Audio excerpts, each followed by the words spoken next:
Olá, meu nome é Kleber Gonçalves, eu sou professor de Sociologia da rede estadual. Nós vamos falar sobre exclusão social e seus efeitos práticos. Também vamos falar sobre violência no mundo rural e no mundo urbano. Ao sairmos das ruas para os nossos afazeres do dia a dia, nós nos deparamos com diversas situações que por vezes se repetem constantemente e acabam se tornando normais aos nossos olhos. Mas o que seria esse normal? Uma coisa com a qual nós deveríamos nos acostumar? Falaremos sobre criminalização da pobreza, violências contra a vida humana e como são criados estigmas contra pessoas que lutam por melhores condições de vida. A exclusão social não tem como sair de pauta no nosso país. Ela fala sobre o afastamento de certos indivíduos de um determinado grupo social, da participação do centro das decisões políticas, sociais e econômicas, colocando-os à margem do processo histórico.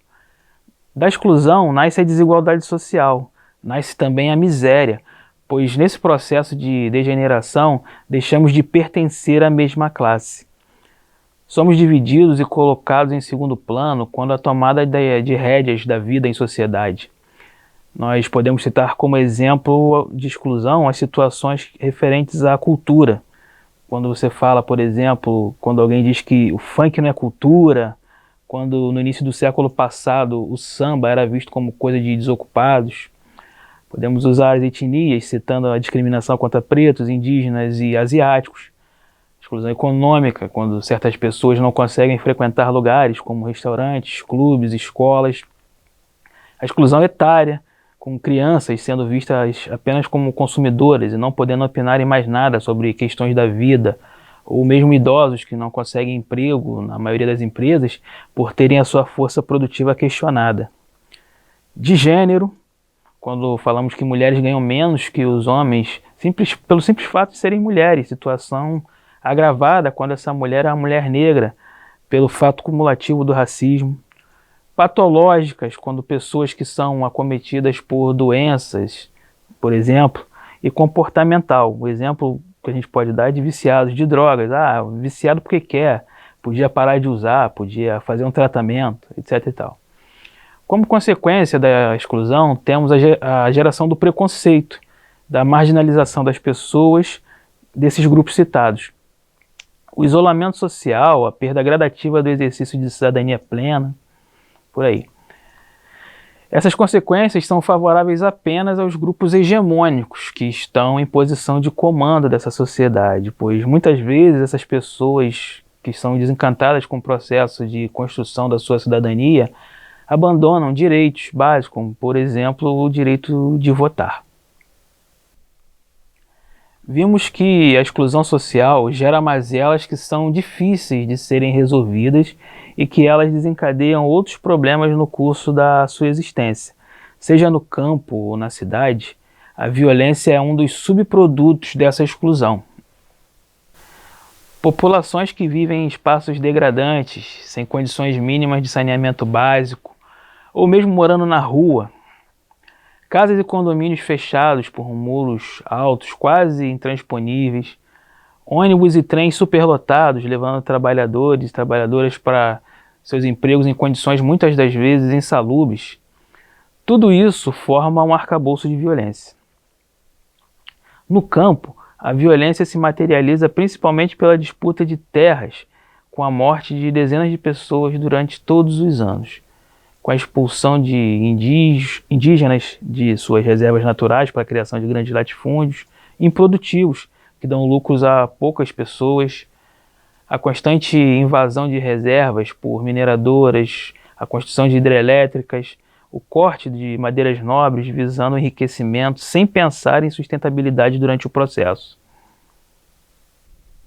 No Brasil, se faz necessária uma reforma agrária, visando promover melhores condições de vida para quem realmente alimenta a população, que é o pequeno produtor rural.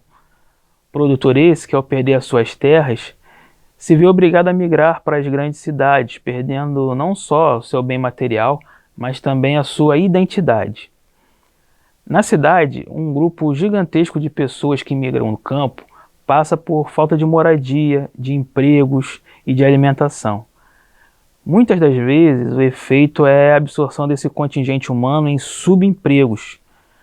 As formas de violência, entendidas como violação da lei penal, assassinatos, sequestros, roubos e outros tipos de crime contra a pessoa ou contra o patrimônio, formam o que se convencionou chamar de violência urbana. Isso porque ela se manifesta principalmente no espaço das grandes cidades. A violência urbana, no entanto, não é formada apenas pelos crimes, mas todo o efeito que provocam sobre as pessoas e as regras de convívio na cidade. A violência urbana interfere no tecido social, prejudica a qualidade das relações sociais, diminui a qualidade de vida das pessoas. Já a criminalização da pobreza, dos movimentos sociais que lutam para a promoção de igualdade, também são formas de violência.